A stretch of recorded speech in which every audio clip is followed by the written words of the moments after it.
Olá, eu sou o professor Flávio Milhomem, da Escola de Direito Criminal, e esta é a segunda parte da nossa aula sobre tudo o que você precisa saber sobre a prisão cautelar no processo penal militar para o concurso da Polícia Militar. Falamos a respeito da prisão em flagrante e, de uma forma geral, da prisão cautelar no processo penal militar, que é aquela prisão decorrente não de sentença condenatória transitada em julgado, mas a prisão que é realizada durante a investigação ou no curso do processo. E agora nós vamos falar sobre uma modalidade de prisão cautelar de medida assecuratória que incide sobre a pessoa no processo penal militar, que é a prisão preventiva. Então, vamos ao que interessa. Joga aí na tela. Boa! Bom, a prisão preventiva tem a sua regulamentação no artigo 254 do Código de Processo Penal Militar, cuja redação é a seguinte: a prisão preventiva pode ser decretada pelo auditor ou pelo Conselho de Justiça, de ofício, a requerimento do Ministério Público ou mediante representação da autoridade encarregada do inquérito policial militar, em qualquer fase deste ou do processo, concorrendo os requisitos seguintes: prova do fato delituoso e indícios suficientes de autoria. Olha aqui para mim. Bom, eu fiz a leitura do texto completo, da redação original completa do artigo 254 do Código de Processo Penal Militar. Mas você notou que existe ali aquele símbolo do proibido, do tá errado. Que símbolo é esse e a que ele se refere? Joga lá. Ó, o artigo 254 diz assim, ó: a prisão preventiva pode ser decretada pelo auditor. O auditor pode ser o juiz auditor da Justiça Militar Estadual ou o juiz federal da Justiça Militar da União. Obviamente, como nós estamos tratando no âmbito das polícias militares e bombeiros militares, fazemos alusão ao juiz auditor das auditorias militares estaduais. E também pode ser decretada pelo Conselho de Justiça, que é o órgão colegiado composto por oficiais que apurarão a responsabilidade penal do militar pela prática do crime que lhe é imputado. Beleza? 4 oficiais da respectiva força, de posto superior ao investigado, de posto superior ao acusado da prática de crime militar. Mas aí, o que nos interessa mesmo, especificamente em relação à necessidade de interpretação restritiva do artigo 254, é a possibilidade de decretação da prisão preventiva de ofício. Joga aí na tela. Olha aqui, ó. De ofício. O que significa decretar a prisão preventiva de ofício? Significa decretar a prisão preventiva independentemente de provocação. Significa que o encarregado do inquérito policial militar não apresentou representação pela decretação da prisão preventiva do investigado. Significa que o promotor militar não requereu a decretação da prisão preventiva do investigado. E aí que o juiz, da cabeça dele, entendeu ser necessária a privação cautelar da liberdade antes mesmo do reconhecimento da responsabilidade penal do acusado por sentença condenatória transitada em julgado. E aí a pergunta que eu te faço é: pode? A resposta? Não pode. Não pode por quê, professor? Porque o pacote anticrime, a lei número 13.964 de 2019, alterou o Código de Processo Penal para reforçar a sua natureza acusatória, no sentido de que o juiz não pode adotar por conta própria, ou seja, de forma oficiosa ou de ofício, medidas de caráter probatório ou mesmo decretar medidas cautelares sem provocação. Diante desta análise, é natural e essencial que se adote essa mesma interpretação para o processo penal militar. Por analogia, aplica-se também essa natureza acusatória do processo penal comum ao processo penal militar impedindo-se dessa maneira a decretação oficiosa, a decretação não provocada de uma medida cautelar. Você deve interpretar o artigo 254 do Código de Processo Penal Militar de acordo com esta regra aqui do Código de Processo Penal Comum. Joga aí na tela. Olha só. O artigo 282, parágrafo 2º do Código de Processo Penal Comum traz a seguinte regra: as medidas cautelares serão decretadas pelo juiz a requerimento das partes ou quando no curso da investigação criminal por representação da autoridade policial, que no caso do processo penal militar será quem? Ele, o encarregado do IPM, né? Ou mediante requerimento do Ministério Público.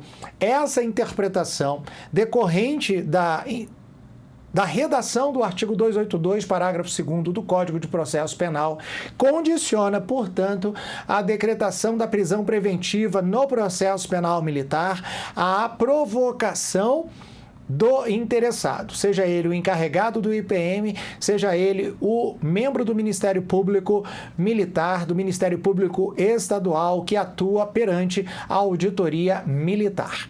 Sendo necessário, no entanto, dois requisitos essenciais inafastáveis para a decretação da prisão preventiva. Quais são eles? São esses aqui que estão no finalzinho do artigo 254 do Código de Processo Penal Militar. Joga aí na tela. A prova do fato delituoso, também conhecido como materialidade, e os indícios suficientes de autoria. Materialidade e indícios suficientes de autoria são requisitos inafastáveis para a decretação da prisão preventiva no processo penal militar. Beleza? Então, bora continuar. Joga na tela. Boa, profs! E quais são os fundamentos para a decretação da prisão preventiva, hein, professor?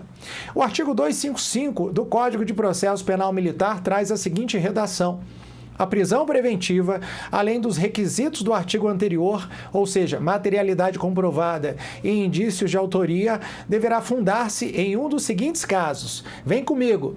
Garantia da ordem pública, conveniência da instrução criminal, periculosidade do indiciado ou acusado, segurança da aplicação da lei penal militar e, por fim, a exigência da manutenção das normas ou princípios de hierarquia e disciplina militares, quando ficarem ameaçados ou atingidos com a liberdade do indiciado ou acusado. Como você pode perceber, os fundamentos para a decretação da prisão preventiva no processo penal militar, eles são diferenciados em relação aos fundamentos para a decretação da prisão preventiva no processo penal comum.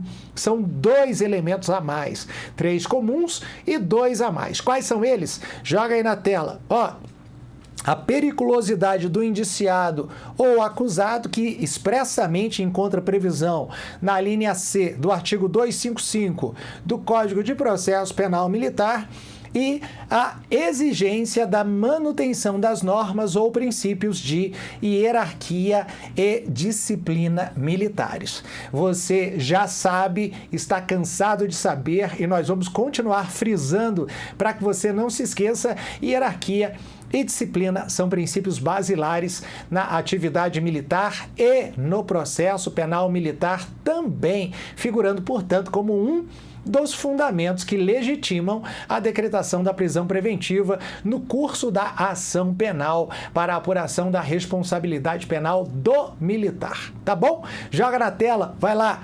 Muito bem. Bom, o artigo 258 do Código de Processo Penal Militar, ele prevê as hipóteses de proibição da prisão preventiva. São elas: a prisão preventiva em nenhum caso será decretada se o juiz verificar pelas provas constantes dos autos ter o agente praticado o fato nas condições dos artigos 35, 38, observado o disposto no artigo 40 e dos artigos 39 e 42 do Código Penal Militar. Eu aproveito e já trago aqui para você a descrição dos artigos que são expressamente citados no artigo 258 do Código de Processo Penal Militar. E eu vou trazer aqui a nossa canetinha chamadora de atenção. Então, lembre-se, não pode ser decretada prisão preventiva nestas hipóteses. Joga na tela, vai lá, muda a canetinha aí, milhomem. Tá aqui, ó. Não pode ser decretada a prisão preventiva na hipótese de erro de proibição, não pode ser decretada a prisão preventiva na hipótese de coação irresistível e obediência hierárquica. Igualmente, não pode ser decretada a prisão preventiva em caso de estado de necessidade exculpante e nem pode ser decretada a prisão preventiva em caso de estado de necessidade justificante, legítima defesa, estrito cumprimento do dever legal e exercício legal do direito, que são as causas excludentes de ilicitude no Código de Processo Penal Militar. Tá? Então, grave essas hipóteses que afastam a possibilidade de decretação da prisão preventiva no processo penal militar. Joga na tela, vai lá, boa, profs! Agora sim, vamos falar sobre ela, a menagem, este instituto processual que é uma exclusividade do processo penal militar e que é previsto no próprio CPPM, no próprio Código de Processo Penal Militar, como uma medida cautelar junto com a prisão em flagrante e a prisão preventiva, e que, portanto, representa uma medida de privação do direito de ir e vir do cidadão militar acusado da prática delitiva. A menagem decorre de decisão judicial, mas pode decorrer também de previsão legal específica no caso da insubmissão, que é crime militar próprio previsto no Código Penal Militar. Daquele que, tendo a idade para o alistamento obrigatório, o faz, mas não se apresenta para incorporação nas fileiras do Exército, da Marinha ou da Aeronáutica. Nesse caso, capturado o insubmisso, ele será submetido à menagem, que é essa medida de restrição, privação da sua liberdade.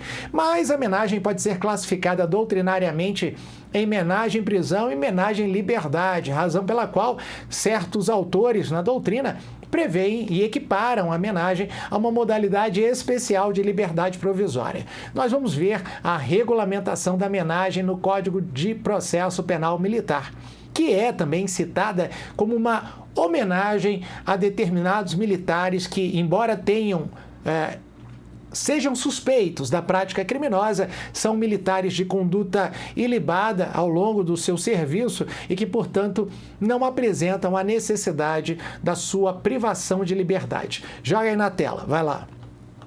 Bom, o artigo 263 do Código de Processo Penal Militar traz a seguinte regulamentação. A menagem poderá ser concedida pelo juiz nos crimes cujo máximo da pena privativa de liberdade não exceda a 4 anos, tendo-se, porém, em atenção a natureza do crime e os antecedentes do acusado. Preste bastante atenção, porque deve-se levar em consideração tanto circunstâncias de natureza objetiva, como, por exemplo, a natureza do crime e a pena que não exceda a 4 anos, como também circunstância de natureza subjetiva, que é, ou que são, na realidade, os antecedentes do acusado. Assim, o militar reincidente na prática delitiva, obviamente não fará jus, não terá direito à menagem, razão pela qual deve ser reservada essa medida cautelar aos militares que cometem ou são suspeitos da prática delitiva, mas que representam um evento isolado na sua vida militar. Tá bom? Joga na tela, vai lá. Muito bem. A menagem, de acordo com a sua classificação doutrinária, pode ser classificada em menagem prisão e menagem liberdade. É espécie de prisão provisória fora do cárcere. O artigo 264 estabelece o lugar da menagem e trata especificamente da menagem prisão e da menagem liberdade. Vamos dar uma olhada. Olha só. A homenagem a militar poderá efetuar-se no lugar em que residia quando ocorreu o crime, ou seja, a sede do juízo que o estiver apurando, ou atendido o seu posto ou graduação em quartel, navio, acampamento ou em estabelecimento ou sede de órgão militar. A homenagem a civil será no lugar da sede do juízo ou em lugar sujeito à administração militar, se assim o entender necessário a autoridade que a conceder. A homenagem liberdade assemelha-se bastante à liberdade provisória, já que o militar deverá cumprir essa medida cautelar no local onde reside, ou seja, no município onde reside, vinculado a uma determinada área de competência da auditoria militar estadual respectiva, trazendo referência a Justiça Militar Estadual, que apura a responsabilidade penal do policial militar.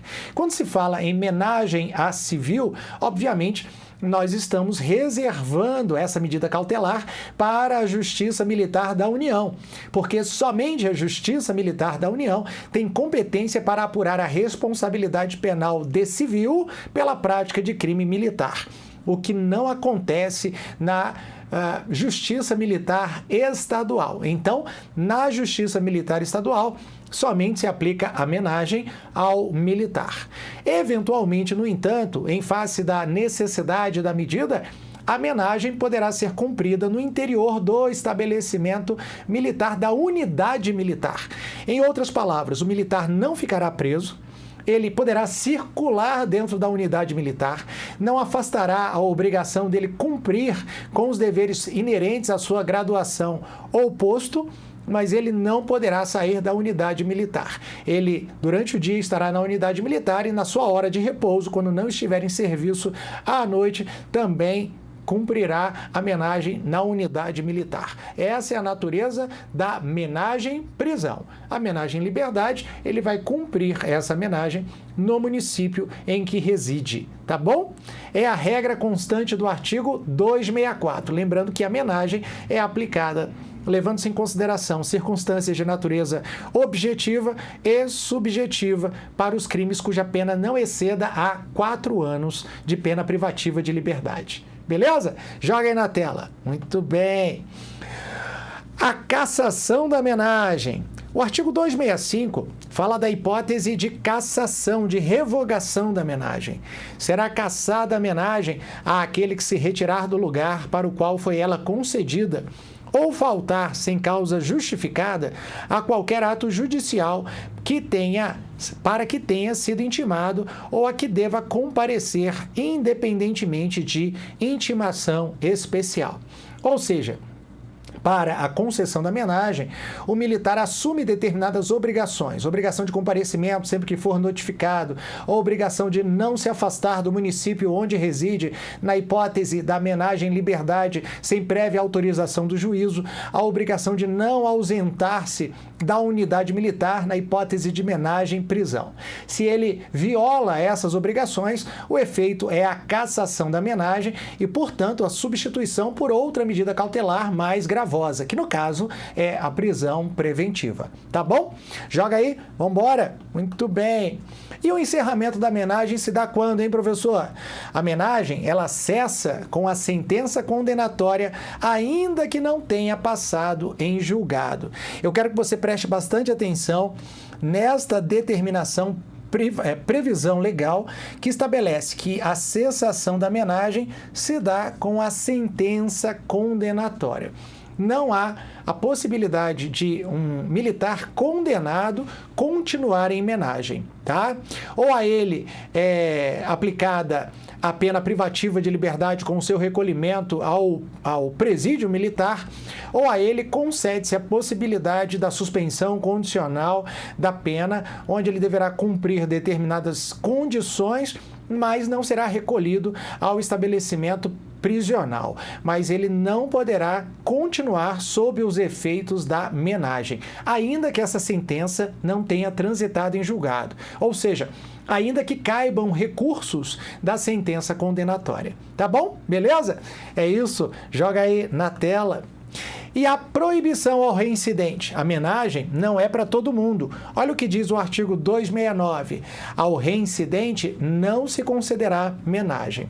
Ainda mais porque, na previsão para a concessão da menagem, leva-se em consideração não só circunstâncias de natureza objetiva, mas também as circunstâncias de natureza subjetiva. Assim, antecedentes criminais e, especificamente, a reincidência, que é a prática de novo crime dentro do prazo de 5 anos do trânsito em julgado de condenação anterior, é fator impeditivo da concessão da menagem no processo penal militar. E uma característica da menagem é que, ainda que ela consista em menagem em prisão, nós teremos a regra do artigo 268. Dá uma olhada. A menagem concedida em residência ou cidade não será levada em conta no cumprimento da pena. Menagem concedida em residência ou cidade, troca aí a canetinha, milhomem. Residência ou cidade é a menagem liberdade. Bom, a menagem liberdade não admite a detração. A detração é a possibilidade de desconto da pena a qual o cidadão fora condenado em definitivo do tempo que passou preso cautelarmente. Quando a menagem é feita, menagem liberdade, menagem na cidade, não haverá esse desconto.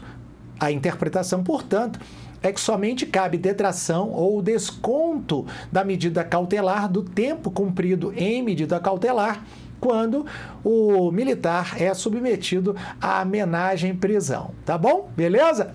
Muito bem. Bora aí, joga na tela.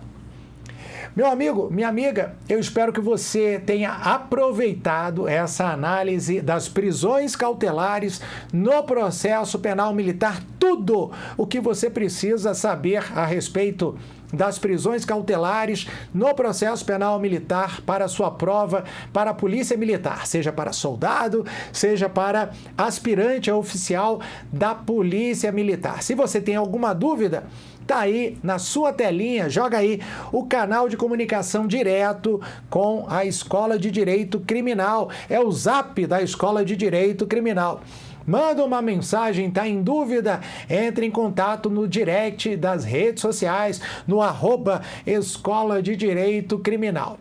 Meu nome é Flávio Milhomem e foi um grande prazer estar com vocês tratando de tema tão importante, esperando ter contribuído para o seu sucesso, para a sua aprovação no concurso da Polícia Militar. Nós nos vemos novamente aqui no YouTube, nas redes sociais, em todo e qualquer canal e meio de comunicação que possibilite que eu leve essa mensagem de sucesso para você, a mensagem da realização do seu sonho, da aprovação no concurso público para as carreiras policiais, especificamente para a Polícia Militar. Um abraço do Milhomem e até a próxima. Valeu!